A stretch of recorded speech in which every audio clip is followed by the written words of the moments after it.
यथार्थ को अंतिम सत्य के रूप में ओढ़कर जो अपने को विवश मान बैठ सकता है वही तो असमर्थ है, पर जिसने स्वप्न के सत्य के दर्शन किए वह यथार्थ की विकटता से कैसे निरुत्साहित हो सकता है। हेलो दोस्तों, स्वागत है आप सभी का हिंदी ज्ञान माइंस में। आज हम जैनन साहब की एक निबंध बाजार दर्शन को पढ़ेंगे। इसमें जैनन साहब ने हमें बाजार की जादुई ताकत के बारे में बताया है कि कैसे बाजार हमें अपना गुलाम बना लेती है। अगर हम अपनी आवश्यकताओं को ठीक ठीक समझकर बाजार का उपयोग करें तो उसका लाभ उठा सकते हैं, लेकिन अगर हम ज़रूरत को तय कर बाजार में जाने के बजाय उसकी चमक धमक में फंस गए तो वह संतोष, तृष्णा और ईर्ष्या से घायल कर हमें सदा के लिए बेकार बना सकता है। चलो दोस्तों, शुरू करते हैं इस कहानी को। बाजार दर्शन। एक बार की बात है, मित्र बाजार गए थे कोई एक मामूली चीज़ लेने, पर लौटे तो एकदम बहुत से बंडल पास थे। मैंने कहा, यह क्या? बोले, यह जो साथ थी। उनका आशय था कि यह पत्नी की महिमा है। उस महिमा का मैं कायल हूँ। आदिकाल से इस विषय में पति से पत्नी की ही प्रमुखता प्रमाणित है, और यह व्यक्तित्व का प्रश्न नहीं, स्त्रीत्व का प्रश्न है। स्त्री माया न जोड़े तो क्या मैं जोड़ूं? फिर भी सच सच है, और वह यह है कि इस बात में पत्नी की ओट ली जाती है। मूल में एक और तत्व की महिमा सा विशेष है। वह तत्व है मनी बैग, अर्थात पैसे की गर्मी या एनर्जी। पैसा पावर है, पर उसके सबूत में आसपास माल टाल ना जमा हो तो क्या वह खाक पावर है? पैसे को देखने के लिए बैंक हिसाब देखिए, पर माल, असबाब, मकान, कोठी तो अनदेखे भी दिखते हैं। पैसे की उस परचेजिंग पावर के प्रयोग में ही पावर का रस है। लेकिन नहीं, लोग सहमी भी होते हैं। वे फिजूल सामान को फिजूल समझते हैं। वे पैसा बहाते नहीं हैं और बुद्धिमान होते हैं। बुद्धि और संयम पूर्वक वह पैसे को जोड़ते जाते हैं। वह पैसे की पावर को इतना निश्चय समझते हैं कि उसके प्रयोग की परीक्षा उन्हें दरकार नहीं है। बस खुद पैसे के जुड़ा होने पर उनका मन गर्व से भरा फूला रहता है। मैंने कहा, यह कितना सामान ले आए? मित्र ने सामने मनी बैग फैला दिया। कहा, यह देखिए, सब उड़ गया। अब जो रेल टिकट के लिए भी बचा हो। मैंने तब तय माना कि और पैसा होता तो और सामान आता। वह सामान ज़रूरत की तरफ देखकर नहीं आया, अपनी परचेजिंग पावर के अनुपात में आया है। लेकिन ठहरिए, इस सिलसिले में एक और भी महत्व का तत्व है जिसे नहीं भूलना चाहिए। उसका भी इस कर्तव्य में बहुत कुछ हाथ है। वह महत्व है बाजार। मैंने कहा, यह इतना कुछ नाहक ले आए। मित्र बोले, कुछ ना पूछो, बाजार है कि शैतान का जाल है। ऐसा सजा सजा माल रखते हैं कि बेहया ही हो जो ना फंसे। मैंने मन में कहा, ठीक, बाजार आमंत्रित करता है कि आओ मुझे लूटो और लूटो, सब भूल जाओ, मुझे देखो, मेरा रूप और किसके लिए है? मैं तुम्हारे लिए हूँ। नहीं कुछ चाहते हो तो भी देखने में क्या हरज है? अजी आओ भी। इस आमंत्रण में यह खूबी है कि यह आग्रह नहीं, आग्रह तिरस्कार जगाता है, लेकिन ऊंचे बाजार का आमंत्रण मूक होता है। उससे चाह जगती है। चाह मतलब अभाव। चौक बाजार में खड़े होकर आदमी को लगने लगता है कि उसके अपने पास काफ़ी नहीं है, और चाहिए और चाहिए। मेरे यहाँ कितना परिमित है और यहाँ कितना अतुलित है। ओह, कोई अपने को न जाने तो बाजार का यह चौक उसे कामना से विकल बना छोड़े। विकल क्यों? पागल, असंतोष, तृष्णा और ईर्ष्या से घायल कर मनुष्य को सदा के लिए यह बेकार बना डाल सकता है। एक और मित्र की बात है। यह दोपहर से पहले गए बाजार से कहीं शाम को वापस आए तो खाली हाथ। मैंने पूछा, कहाँ रहे? बोले, बाजार देखते रहे। मैंने कहा, बाजार को क्या देखते रहे? बोले, क्यों बाजार? मैंने कहा, लाए तो कुछ नहीं। बोले, हाँ, पर यह समझ ना आता था कि ना लूँ तो क्या, सभी कुछ तो लेने को जी होता था। कुछ लेने का मतलब था से सब कुछ छोड़ देना, पर मैं कुछ भी नहीं छोड़ना चाहता था। इससे मैं कुछ भी नहीं ले सका। मैंने कहा, खूब, पर मित्र की बात ठीक थी। अगर ठीक पता नहीं होए कि हम क्या चाहते हैं तो सब ओर की चाह तुम्हें घेर लेगी, और तब परिणाम त्रास ही होगा, गति नहीं होगी, ना कर्म। बाजार में एक जादू है, वह जादू आँख की राह काम करता है, वह रूप का जादू है, पर जैसे चुम्बक का जादू लोहे पर ही चलता है, वैसे ही इस जादू की भी मर्यादा है। जेब भरी हो और मन खाली हो, ऐसी हालत में जादू का असर खूब होता है। जेब खाली पर मन भरा ना हो तो भी जादू चल जाएगा। मन खाली है तो बाजार की अनेक चीज़ों का निमंत्रण उस तक पहुंच जाएगा।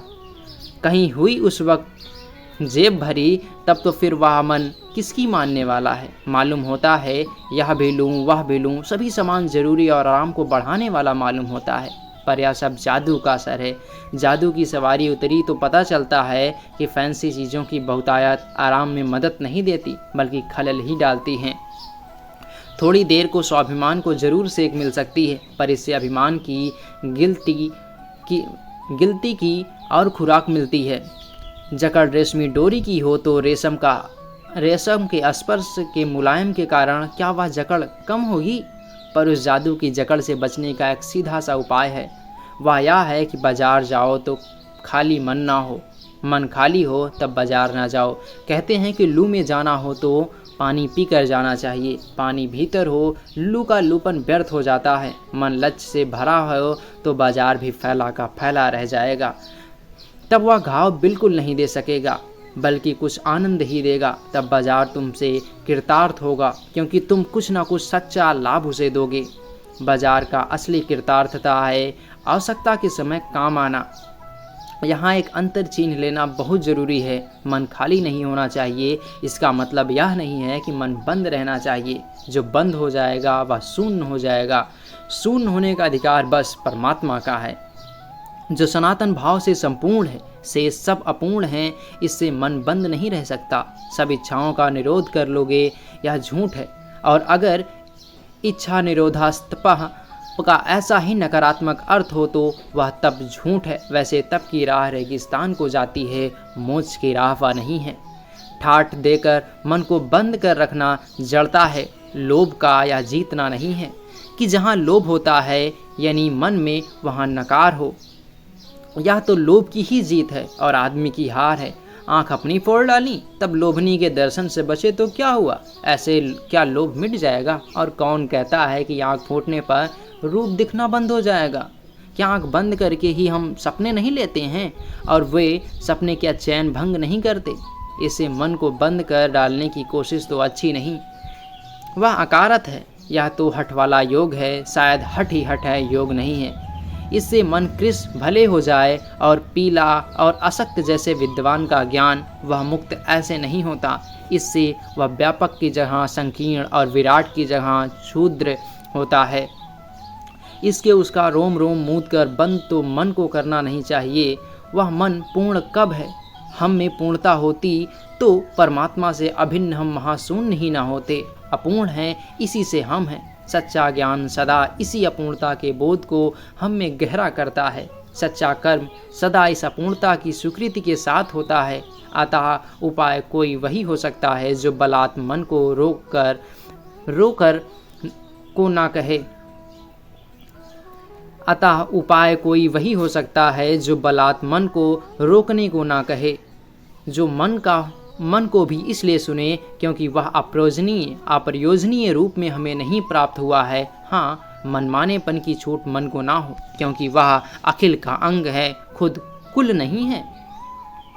पड़ोस में एक महानुभाव रहते हैं जिनको लोग भगत जी कहते हैं। चूरन बेचते हैं। यह काम करते जाने उन्हें कितने बरस हो गए हैं, लेकिन किसी एक भी दिन चूरन में से उन्होंने 6 आने से ज़्यादा पैसे नहीं कमाए। चूरन उनका आसपास सरनाम है और खुद खूब लोकप्रिय हैं। कहीं व्यवसाय का गुड़ पकड़ लेते तो उस पर चलते तो आज खुशहाल क्या माला माल होते।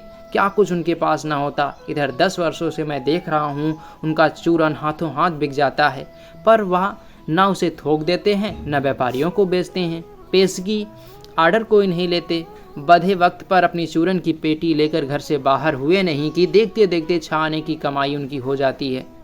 लोग उनका चूरन लेने को उत्सुक जो रहते हैं, चूरन से भी अधिक शायद वह भगत जी के प्रति अपनी सद्भावना का दे देने को उत्सुक रहते हैं। पर 6 आने पूरे हुए नहीं कि भगत जी बाकी चूरन बालकों को मुफ्त में बांट देते हैं। कभी ऐसा नहीं हुआ कि कोई उन्हें 25वां पैसा भी दे सके।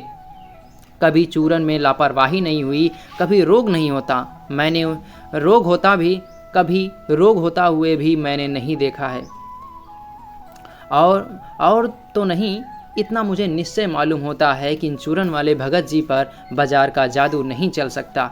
कहीं आप भूल कर ना बैठिएगा इन पंक्तियों को लिखने वाला मैं चूरन नहीं बेचता हूँ। जी नहीं, ऐसी हल्की बात भी ना सोचिएगा। या समझिएगा कि लेख के किसी भी मान्य पाठक से उस चूरन वाले को श्रेष्ठ बताने की मैं हिम्मत कर सकता हूँ। क्या जाने उस भोले आदमी को अक्षर ज्ञान तक है भी या नहीं, और बड़ी बातें तो उसे मालूम क्या होगी, और हम आप ना जाने कितनी बड़ी बड़ी बातें जानते हैं। इससे यह तो हो सकता है कि वह चूरन वाला भगत हम लोगों के सामने एकदम नाचीज आदमी हो, लेकिन आप पाठकों की विद्वान श्रेणी का सदस्य होकर भी मैं यह स्वीकार नहीं करना चाहता हूँ कि उस अपदार्थ प्राणी को वह प्राप्त है जो हम में से बहुत कम को शायद प्राप्त है। उस पर बाजार का जादू वार नहीं कर पाता। माल बिछा रहता है, उसका मन अडिग रहता है, पैसा उसके आगे होकर भीख तक मांगता है कि मुझे लो, लेकिन उसके मन में पैसे पर दया नहीं समाती। वह निर्मम व्यक्ति पैसे को अपने आहत गर्व से बिलखता ही छोड़ देता है। ऐसे आदमी के आगे क्या पैसे की व्यंग्य शक्ति कुछ भी चलती होगी? क्या वह शक्ति कुंठित रहकर सलज्ज ही ना हो जाती होगी? पैसे की व्यंग्य शक्ति की सुनिए, वह दारुण है। मैं पैदल चल रहा हूँ कि पास की धूल उड़ाती निकल गई मोटर। वह क्या निकली, मेरे कलेजों को कौदती एक कठिन व्यंग की लीक ही आर से पार हो गई, जैसे किसी ने आंखों में उंगली देकर दिखा दिया हो कि देखो उसका नाम है मोटर और तुम उससे वंचित हो। या मुझे अपनी ऐसी विडंबना मालूम होती है कि बस पूछिए नहीं। मैं सोचने को आता हूँ कि हाय रे, यही माँ बाप रह गए थे जिनके यहाँ मैं जन्म लेने को था। क्यों ना मैं मोटर वालों के यहाँ हुआ। उस व्यंग में इतनी शक्ति है कि जरा में मुझे अपने सगों के प्रति कृतज्ञ कर सकती है। लेकिन क्या लोक वैभव की यह व्यंग शक्ति उस चूरन वाले अकिंचित कर मनुष्य के आगे चूर चूर होकर भी नहीं रह सकती? चूर चूर क्यों, कहो पानी पानी। तो वह क्या बल है जो इस तीखे व्यंग के आगे ही अजय ही नहीं रहता, बल्कि मानो उस व्यंग की क्रूरता को ही पिघला देता है। उस बल को जो नाम दो, पर निश्चय ही वह उस तल की वस्तु नहीं है जहाँ पर संसारी वैभव फलता फूलता है। वह कुछ अपर जाति का तत्व है। लोग स्पिरिचुअल कहते हैं, आत्मिक, धार्मिक, नैतिक कहते हैं। मुझे योग्यता नहीं कि मैं उन शब्दों में अंतर देखूं और प्रतिपादन करूं। मुझे शब्द से सरोकार नहीं, मैं विद्वान नहीं कि शब्दों पर अटकूं, लेकिन इतना तो है, जहाँ तृष्णा है, बटोर रखने की स्पृहा है, वहाँ उस बल का बीज नहीं है। बल्कि यदि उसी बल को सच्चा बल मानकर बात की जाए तो कहना होगा कि संचय की तृष्णा और वैभव की चाह में व्यक्ति की निर्बलता ही प्रमाणित होती है। निर्बल ही धन की ओर झुकता है, वह अबलता है। वह मनुष्य पर धन की और चेतना पर जड़ की विजय है। एक बार चूरन वाले भगत जी बाजार चौक में दिख गए। मुझे देखते ही उन्होंने जय जय राम का किया। मैंने भी जय राम कहा।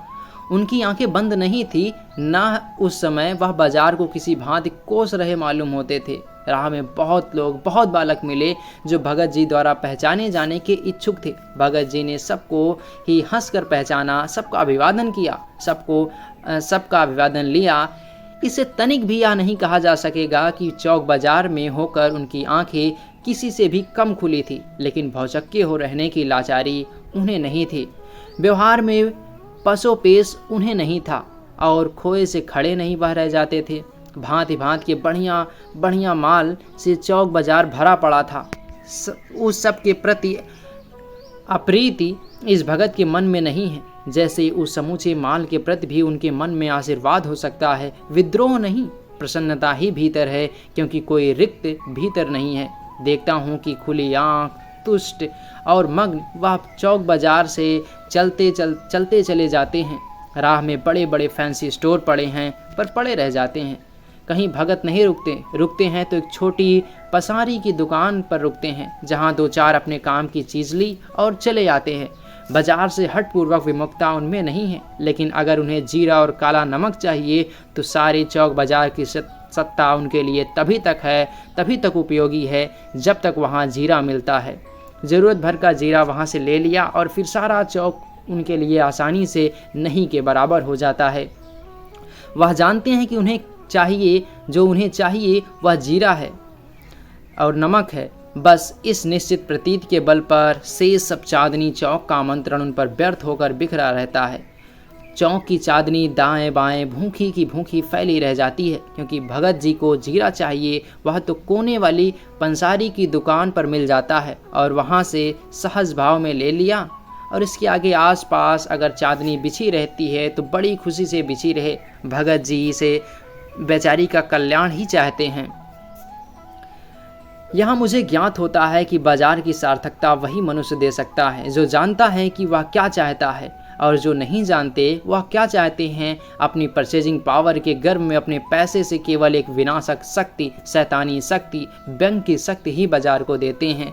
ना तो वे बाजार से लाभ उठा सकते हैं, ना उस बाजार को सच्चा लाभ दे सकते हैं। वे लोग बाजार का बाजारूपन बढ़ाते हैं, जिसका मतलब है कि कपट बढ़ाते हैं। कपट की बढ़ती का अर्थ परस्पर में सद्भाव की घटी। इस सद्भाव के हास पर आदमी आपस में भाई भाई और सुहृदय और पड़ोसी भी नहीं रह जाते हैं। आपस में कोरे ग्राहक और बेचक की तरह व्यवहार करते हैं, मानो दोनों एक दूसरे को ठगने की घात में हों।